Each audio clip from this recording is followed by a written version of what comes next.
Hello students, आज हम लोग क्लास 3 के हिंदी व्याकरण में फर्स्ट चैप्टर जो है भाषा। फर्स्ट चैप्टर आप लोगों का है भाषा। इसके बारे में हम लोग पढ़ेंगे और जानेंगे कि भाषा क्या है। देखिए, भाषा हम जो भी बोलते हैं वो समझिए एक तरीके का भाषा ही है। कोई भोजपुरी में बोल रहा है, कोई हिंदी में बोल रहा है, कोई इंग्लिश में बोल रहा है। ये सभी क्या है? भाषाएं हैं। ठीक है, दुनिया में बहुत सारी भाषाएं हैं, लेकिन भाषा क्या करता है, भाषा हमें किस प्रकार सहायता करता है, तो भाषा क्या करता है इसकी परिभाषा से हम जानेंगे। सबसे पहले इसमें कुछ फिगर के माध्यम से आपको भाषा के बारे में समझाया गया है। उस फिगर को देखिए, बुक में अपना देखिएगा। पहला दिया है अनीता और सुनीता फ़ोन पर बातें कर रही हैं।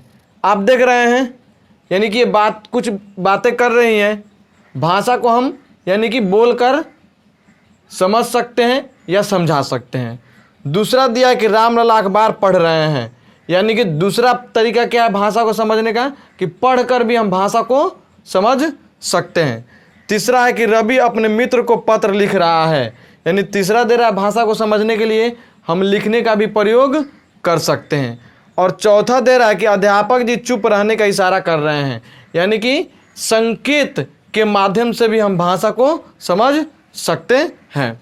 अब कह रहा है कि हम अपनी बात बोलकर या लिखकर दूसरों तक पहुंचाते हैं। यही ना होता है, या तो बोलकर या लिखकर। जैसे कि एक वीडियो के माध्यम द्वारा मैं आप लोगों को क्या कर रहा हूं, बोलकर भी और लिखकर भी अपने बातों को समझाने की कोशिश कर रहा हूं। जिस साधन से हम अपनी बात दूसरों तक पहुंचाते हैं उसी को क्या कहते हैं? भाषा कहते हैं। यानी कि मैं जिस साधन का प्रयोग कर रहा हूं अपने बातों को आप तक पहुंचाने के लिए, यह क्या कहलाएगा? भाषा कहलाएगा। जैसे कि बोर्ड पर मैं लिख रहा हूं, ब्लैक बोर्ड पे, ये लिखने का जो तरीका है, जो मैं लिख रहा हूं वो क्या है? लिख कर जो कुछ समझा रहा हूं वो क्या है? भाषा है। बोलकर मैं जो कुछ समझा रहा हूं ये क्या है? भाषा है। यानी कि जिस साधन से हम अपनी बात दूसरों तक पहुंचाते हैं उसी को क्या कहते हैं? भाषा कहते हैं। और भाषा कितने रूप होते हैं? 2 रूप होते हैं। कथित भाषा यानी कि जो बोले जाने वाली भाषा है, और लिखित भाषा जो लिखी जाने वाली भाषा है। यानी कि जब हम बोलकर अपनी मन की भाव या विचारों को समझाते हैं या प्रकट करते हैं तो वह भाषा का मौखिक रूप कहलाता है, जिसको हम लोग कथित भाषा भी कहते हैं। ठीक है, जब हम अपने मन के भाव या विचारों को क्या करते हैं? बोलकर प्रकट करते हैं या समझाते हैं तो वह भाषा का कौन सा रूप कहलाता है? मौखिक रूप कहलाता है, जिसको हम लोग कथित भाषा भी कहते हैं। और दूसरा है कि जब हम लिखकर अपनी मन की भाव या विचारों को प्रकट करते हैं तो वह भाषा का लिखित रूप कहलाता है। ठीक है, कह रहा कभी कभी हम इशारों में भी अपनी बात दूसरों को समझाने की कोशिश करते हैं। एक फिगर के माध्यम से हम देखें, फिगर में क्या दिया है कि शिक्षक क्या कर रहा है, अध्यापक क्या कर रहा है, बच्चों को ऐसे चुप रहने को कह रहे हैं। कह रहा है कि कभी कभी हम इशारों में भी अपनी बातों को दूसरों को समझाने की कोशिश करते हैं, परंतु इशारों से हर बात को नहीं समझा जा सकता। यानी कुछ ऐसी बातें होती हैं जिसे हम इशारों के माध्यम से नहीं समझ सकते हैं।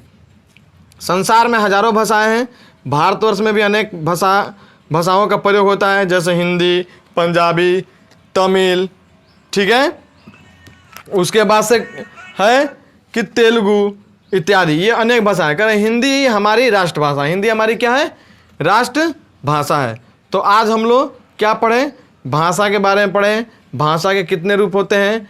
कथित या मौखिक भाषा किसे कहते हैं? लिखित भाषा किसे कहते हैं? संसार में कौन कौन सी भाषाएं हैं जो बोली जाती हैं? भारत में कौन कौन सी भाषाएं बोली जाती है? और भारत की राष्ट्रभाषा क्या है? इतना हम लोग जाने। तो आपका क्वेश्चन जो है यानी कि अभ्यास, इसको हम लोग एक्सरसाइज भी कहते हैं।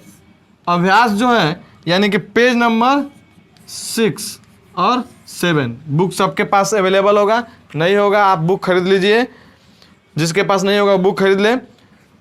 पहला क्वेश्चन है भाषा किसे कहते हैं। दूसरा क्वेश्चन है भाषा के कितने रूप हैं, नाम बताइए। तीसरा क्वेश्चन है कथित भाषा किसे कहते हैं। चौथा है लिखित भाषा किसे कहते हैं। पांचवा है संसार के किन्हीं 3 प्रमुख भाषाओं के नाम लिखिए। छठा है भारत में बोली जाने वाली किन्हीं 4 भाषाओं के नाम बताइए। और 7वां है भारत की राष्ट्रभाषा का नाम लिखिए। 7 क्वेश्चन है, ये 7 क्वेश्चन आपको कर जाना है, ठीक है। और एक और वर्क है कुछ और करने को, ये वर्क है आपका। नीचे दिए गए वर्ग में भारत में बोली जाने वाले 8 भाषाओं के नाम छिपे हैं, उन्हें ढूंढ कर लिखिए। यानी कि इसमें भारत में बोली जाने वाली 8 भाषाओं के नाम छिपे हुए हैं, इनमें से ढूंढ कर आपको यहाँ पे लिखना है। ये आप होमवर्क में कर जाइएगा। अब नेक्स्ट वीडियो में नेक्स्ट टॉपिक जो है आपका वर्ण और वर्णमाला, इसके बारे में हम लोग पढ़ेंगे। आज बस इतना ही, ठीक है बच्चों।